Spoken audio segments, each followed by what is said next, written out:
Hello, my name is Lee Presser. This is my show. I speak frequently to very interesting people. Some of these conversations are so exciting, so intellectually stimulating, I thought others might like to listen in.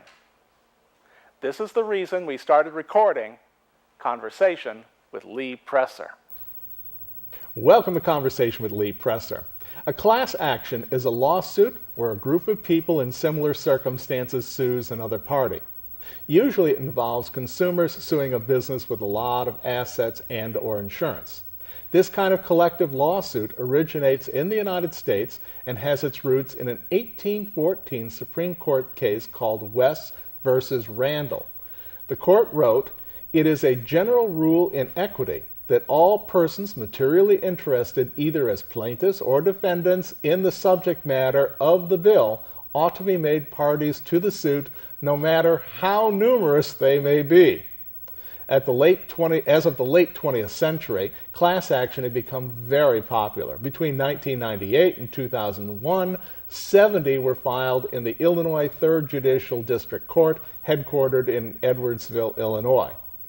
As a result, Madison County was ranked the #1 judicial hellhole by the American Tort Reform Association in 2002, 2003, and 2004. Our guest today is Steve Korris, courts reporter for the Madison-St. Clair Record, Metro East legal newspaper. Mr. Korris has investigated class action litigation, including asbestos cases at local and appellate courts. Steve Korris, welcome to Conversation. Good to be here.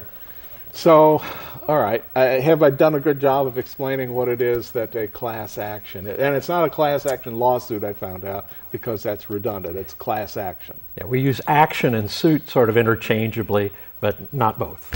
Okay. So, have you have been following? Let's just focus right now on the history of this thing called the class action before we actually start in what you're reporting on.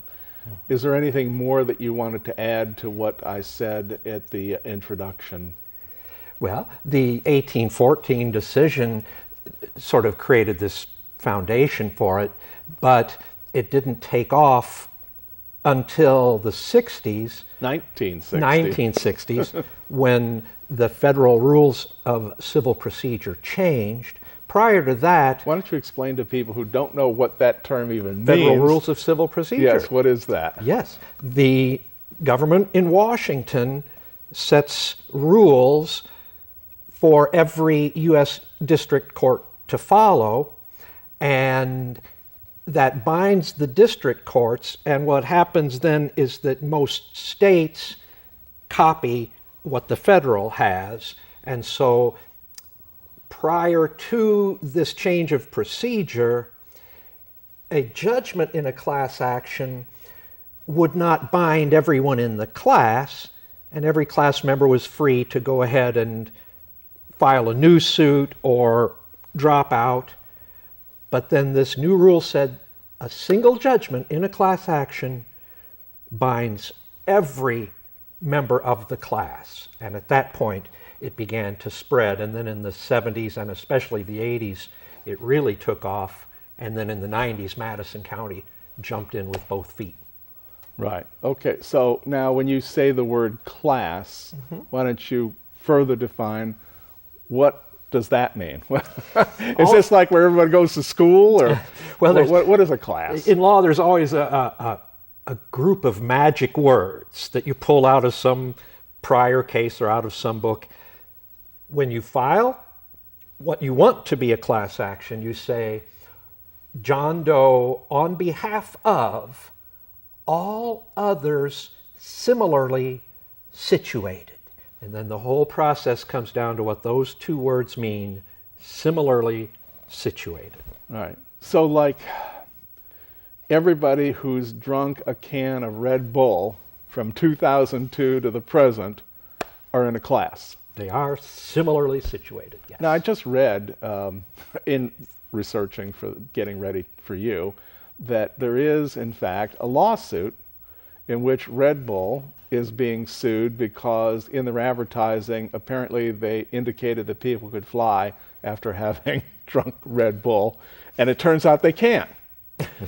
And so as a result, the offended class, which is everybody who's ever had a can of this, apparently can apply for $10 to be paid to them because they're all in a class, and that's the decision.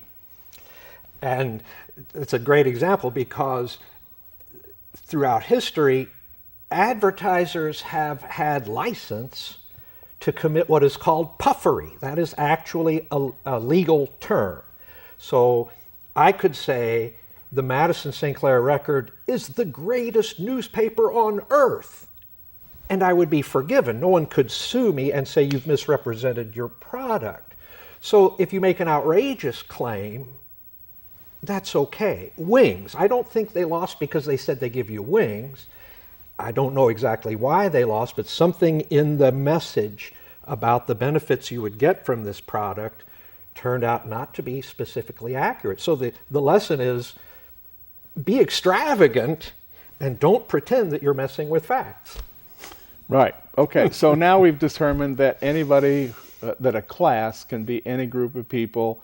If you've taken a Bayer aspirin, if you have taken a certain brand of insulin, if you have, vaginal mesh, or I don't even know what that thing is that they keep advertising on TV if you've ever had this operation. So that's what defines a class, a group of people who have either done something or been somewhere similar to everybody else. Right. Right. Okay. Now, just to clearly define so that everybody knows, you're a reporter.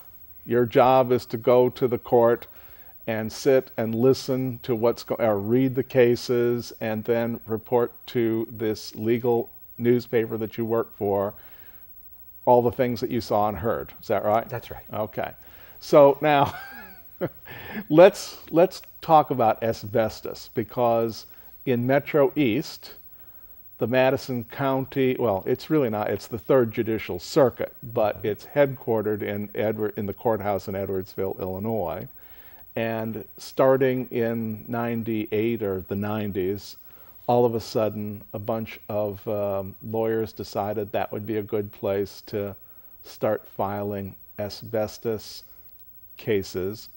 And by that, I define that as people who are winding up, have been exposed to asbestos and are suffering from a disease called mesothelioma, I believe. It's not just being exposed to, you must have been affected by. Is that right? That's correct. Okay, go on from there.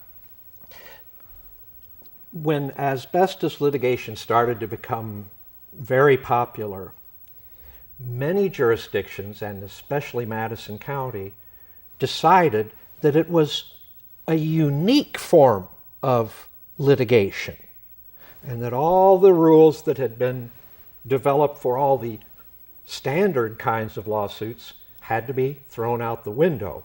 And the justification for it was that these folks were dying. And therefore, we had to get a really fast process to resolve their claims before they died. And so Madison County, like other jurisdictions, assigned a specific asbestos judge, who then adopted a specific asbestos order, and then that became a whole wing of the courthouse, that judge, that order, and those lawsuits.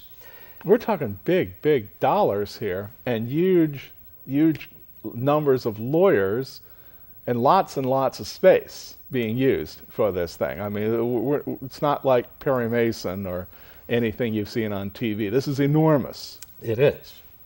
Hundreds a year, maybe more than 1,000 a year. And all that a plaintiff had to do to get a case into Madison County was to find a single defendant from Illinois. Asbestos lawsuits typically have 40 or 80 defendants. They might have 150 or more. We've seen upwards of 200. And so to find an Illinois corporation out of that is the easiest thing in the world, and boom, there you are.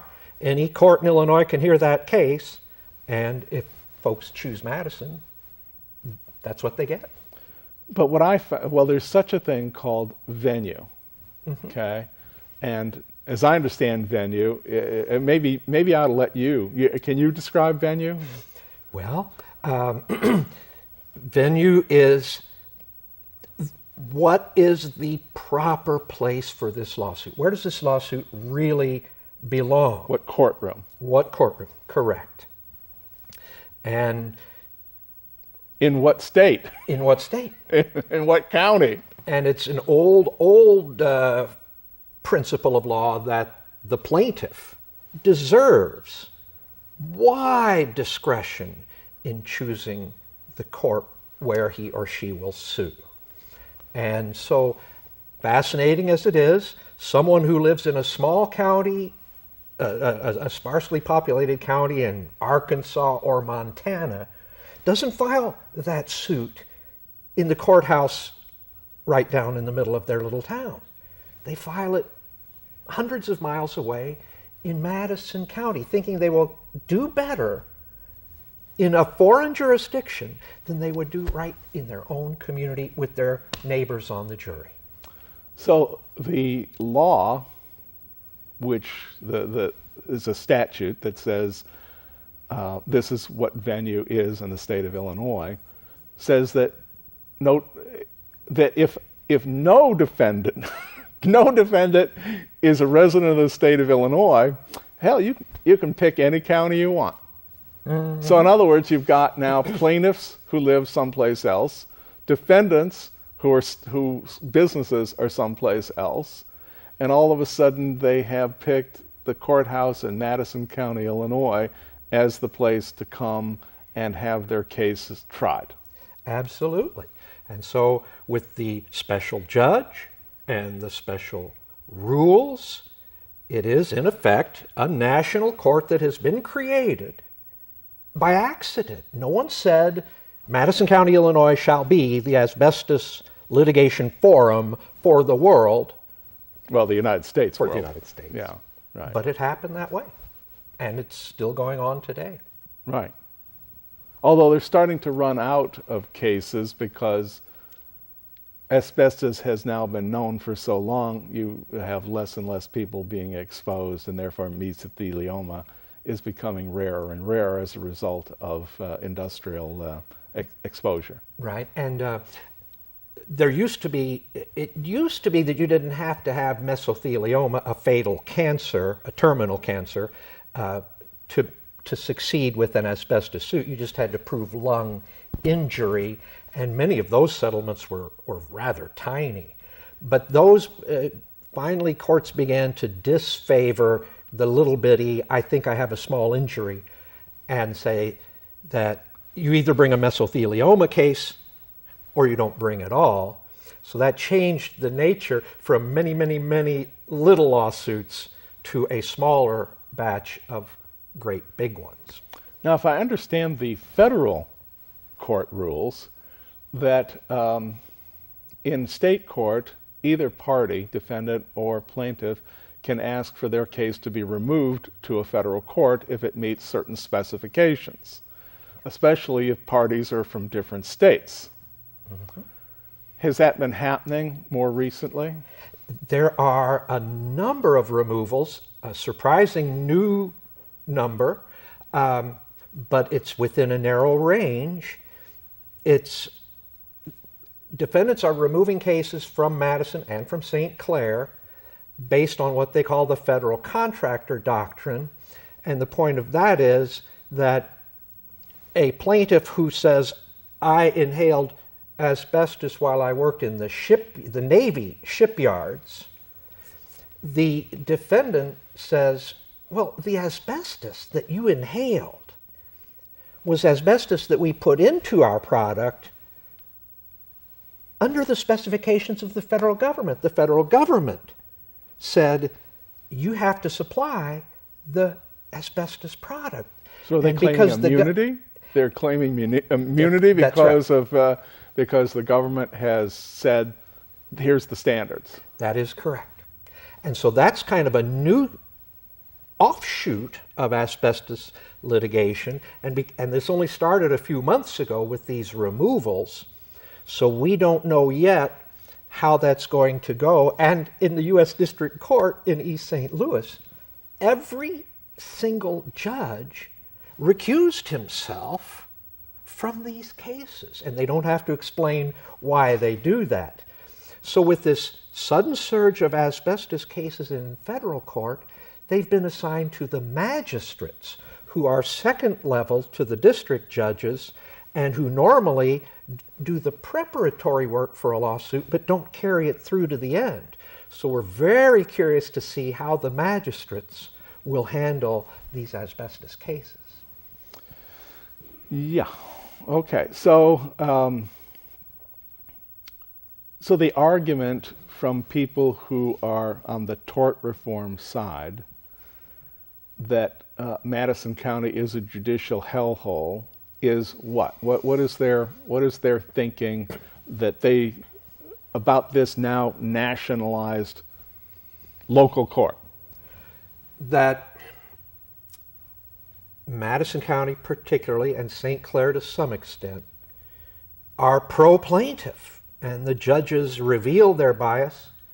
Retired Judge Nicholas Byron used to announce his bias. He would make speeches about what a wonderful thing it was that he was holding businesses accountable. And so if you have a biased court and you have unlimited venue opportunities so that anywhere you are in the country you have access to that biased court, then every single lawsuit goes before a biased judge. Judge Nicholas, who was he'd been Nicholas Byron. I'm sorry, Nicholas Byron, who had been a judge in the Third Circuit for many years. Wasn't he like retired shortly after he made that one speech? Yes. And wasn't that the Illinois Supreme Court that maybe suggested that to him? Well, they had just overturned his $10 billion judgment against Philip Morris in the biggest class action ever. And so that was a sign that his time had pretty much come to an end. Now that suit, while technically the Illinois Supreme Court overturned it, it's not dead yet, is it? Why don't you tell people where here in October of 2014 that case stands? Stephen Tillery, the St. Louis lawyer who brought that lawsuit and won the judgment from Judge Byron in 2003, has never stopped trying to find procedural avenues to reopen it. When that case first came out of Madison County, it was going to go to the 5th District Appellate Court in Mount Vernon, which tends to be people who came out of Madison and St. Clair counties, and which tends to always favor plaintiffs. The Supreme Court grabbed that case, took it away from the 5th District, and reversed it.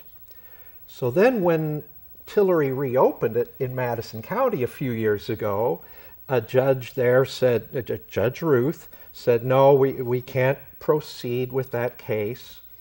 And Tillery took it to the 5th District. And as if they had been waiting more than 10 years for the opportunity, they reinstated the judgment and declared that the Illinois Supreme Court would have ruled differently in 2005 if they had known what we all know now today about federal regulation of cigarette labels. So they put themselves in the Supreme Court's shoes to reverse the Supreme Court opinion. And that one now, the Philip Morris, as the loser of that decision, has gone to Springfield to try again to get it reversed. Does double jeopardy apply in civil cases? Well, no, double jeopardy is a constitutional protection for a criminal defendant. And once you've beaten a charge, they can't bring it back. But in civil litigation, there are clever ways to reopen cases that everyone thought was closed. I see. Now, let's just say instead of 1,000 cases a year, that a law firm is handling 50 of these cases. And let's do round number, 100. They're not going to handle it, but let's just say they're handling 100. They're making a lot of money, aren't they? I mean, if they settle 100 cases, and what is the typical settlement now for a mesothelioma case? I wish I knew. See, settlements are very rarely published in the court record with an amount on them. It's a private contract. Very unusual. Yes. Now, well, whatever this number is, they're getting a percentage of it. Typically, it's not a fixed number of dollars. It's a percentage of what. So the more dollars, as in this case, the Philip Morris case, the more dollars that Mr. Tillery can get the court to announce, the larger amount of. So out of $2 billion, you said? $10 billion settlement. If he only gets 25% of it, that's a lot of money. No wonder he wanted to refile that case. The damages were like $8 billion.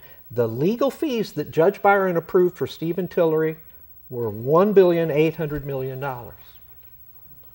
That's why he's in the Supreme Court trying to get his $1.8 billion back with interest. Okay. So again, lawyers' motivations, while you would hope that they were to make whole, that's the idea of a civil suit, right, is to make people whole again after they have been damaged by the defendant. But it's not out of the goodness of their heart completely, because these plaintiff lawyers are keeping 25 to 33%, maybe 40% in some cases, of the settlement. Because in many class actions, the true value of the settlement, objectors come in and say, no, the true value of that settlement isn't $100 million, it's only $40 million, and you can't give a $20 million fee to the lawyer on a $40 million case. So the only way you ever can begin to guess the value of a settlement is, if it doesn't involve straight cash, is if somebody comes in and challenges it. And if the lawyers have settled and agreed, and the agreement includes a certain amount of fees, it's almost impossible to get a judge to say, no, that's not a good settlement, because both sides have agreed, and very rarely does a judge upset an agreement. I also believe that the plaintiff, having been awarded money, that's tax-free. The plaintiff, if you are the lead representative, if you are the class representative, the person whose name is on the lawsuit, typically you get a $10,000 bonus on top of whatever everyone else in the class gets. That's a good point you make, because something that hasn't been said here is that when there are thousands or tens of thousands of people in a class, and the settlement is $50 million for, let's not talk about asbestos, something else, $50 million, and you have tens of thousands of people in there, everybody's only getting a few dollars after expenses, but the lawyers are still getting that 30% cut of everything. So in reality, it is the attorneys, the plaintiff attorneys, that are raking in the largest aggregate dollars. And 10 years ago, they would certify, Madison County judges would certify class actions, not just for Illinois citizens, but for every citizen in the country, or for 35 states or 25 or 10 or 15 states. So that plaintiff class could be built to its absolute limit. Okay, we're down to the 5-minute mark here, so we're going to switch gears and just talk a little bit about the newspaper that you work for and the things that you do for them. The Record is not just a local Metro East paper. This is part of a larger organization, correct? That's correct. Who owns this, or where did this paper come from? This paper came from the United States Chamber of Commerce. About 10 years ago, a man in Chicago named Brian Timpone, as well as I understand the story, convinced the Chamber of Commerce that the best way to moderate the abuses of the Madison County Court was to put out a paper. I came in a few months later, but I liken it to Judy Garland and Mickey Rooney. Let's do a show. Let's do a paper. There had never been one like it. Well, now it almost sounds like you have an agenda. Oh, absolutely. Okay, and so do you come with predetermined conclusions? Are you, as a reporter, are you told to come with a predetermined conclusion? Here's what we want to see as your end product, or are you, as a journalist, someone who goes, scribbles down what they saw, and then puts that in the paper? We got 3 minutes. I don't object to free enterprise. In fact, I think it has been the feature of the American experiment that has spread prosperity so widely. I'm not opposed to free enterprise, and I don't see corporations as evil things that need to be depleted and destroyed. So I was not at all uncomfortable going to work for a newspaper that the Chamber of Commerce owned. And I didn't know much about class actions until I jumped into them, and I found them very, very disturbing for many, many reasons. So it was easy for me to become a journalist who criticizes and questions class action claims. Okay. Advocate or? Yes. I've been in advocacy journalism for most of my life. I know that that's not the mainstream. Mainstream people pretend to be objective, and then their biases slip in unannounced. I try to stand up and shout mine from the rooftops. I'm unaware personally of anybody anymore who even pretends to be objective as a reporter. Especially even in the schools now, they tend to teach rather than the idea of journalism that I knew as a young man, which was to go somewhere, sit in the back of the room, scribble down what actually happened before my eyes, and then write and say, this is what I observed. Mm-hmm. As opposed to, here's what I observed, and it happened because all these people have these motives that I'm going to tell you about their motives even though they didn't talk about their motives. Yes, and I think there's some healthy aspects to that. I think people should recognize and admit their biases. Yeah. Except that we've come now into here again in October of 2014. The general public doesn't know who to believe anymore. And unfortunately, on that note, see, I get the last word. On that note, we have to go by. But it was very interesting. I have to have you come back again and talk more about other things than either cigarettes or asbestos. Thank you very much. Thank you. It's been a pleasure. Welcome. I've been speaking with Steve Korris. He is with the Madison-St. Clair Record, which is a legal newspaper. We're going to have this up on YouTube. Make sure that you show your friends there if you haven't seen it. Thank you and goodbye.